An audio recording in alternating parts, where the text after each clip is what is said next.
Hello, hello, Mr. P here, and today we're going to delve into my picks for top 5 albums and singles for 2025. Stick around.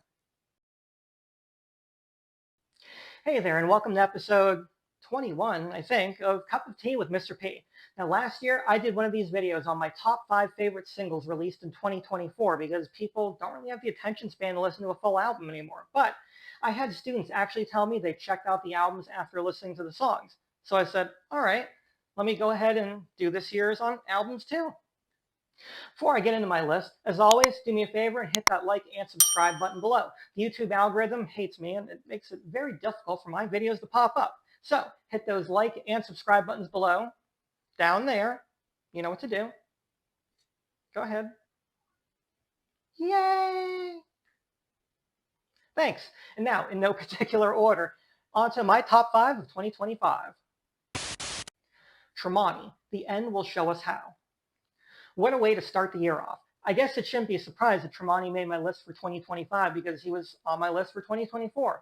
But Tremonti and company really delivered with this album. They previewed Just Too Much, The Mother, The Earth and I, and the title track ahead of the album's release, and as a whole, they did not disappoint. I know a lot of people tend to pick the Dying Machine album as their favorite, but this one is definitely mine, followed by the debut album, All I Was. Spiritbox, Tsunami Sea. How do you follow up a monster of an album like Eternal Blue and the Rotoscope EP? By getting even heavier and nastier with Tsunami Sea. Now I have to admit, I wasn't the biggest fan of this album at first. Soft Spine wasn't exactly the most encouraging first single to me.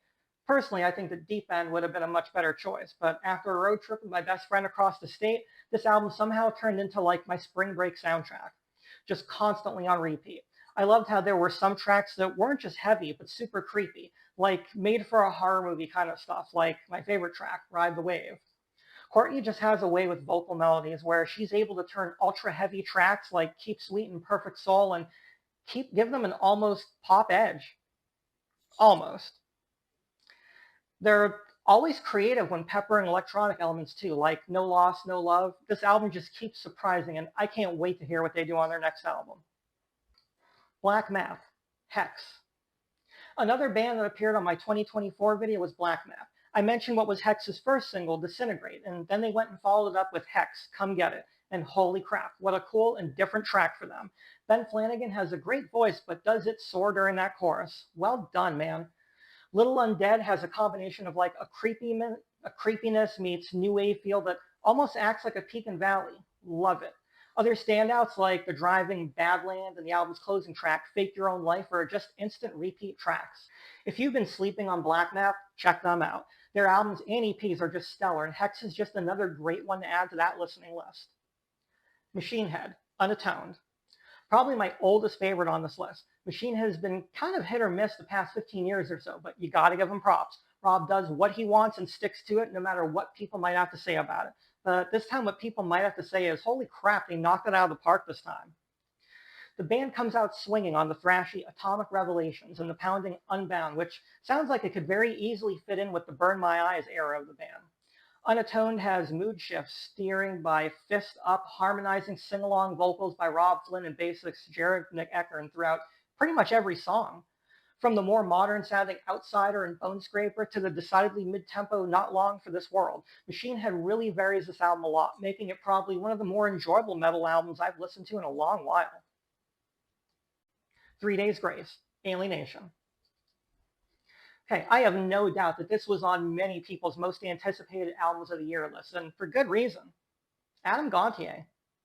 That's all that has to be said. The man is back. Dominate, with its more human than human throwback flair, is a great album opener, while the modern pop-leaning second and third singles, Apologies and Kill Me Fast, are an interesting direction for the band I wouldn't have seen coming, especially after reintroducing themselves with the 1X-ish Mayday. But they're great songs that stick with you fast. Though Adam's vocals aren't as prominent and center stage on every track as I would like, they definitely make every song that much better. The man just has a way of melody and inflections that's just tough to match. The guy could sing the phone book and it would sound awesome. Okay, so now on to my top 5 singles for 2025. Now, this list will not be clashing with the top 5 albums. Amira Al-Faqih, Death of Me. Her track Tonight appeared on my 2024 list, and here she is again with Death of Me from her latest EP, Surrender, which oddly enough, was released exactly a year after her debut EP. Though I gotta be honest, it would have made more sense for them to just combine these two EPs into a full album. But I digress. If you've heard her music, you know it's deeply personal with lyrics that are really desperate and longing, and I'm here for it. Foo Fighters, Asking for a Friend. The band kind of came back out of nowhere with this one. Gives a bit of a Toolish vibe that finally takes them out of the classic rock sound they've been stuck on the past 15 years or so and into a hard rock territory that they used to occupy. Please, Foos, go back to the sound of the first two albums.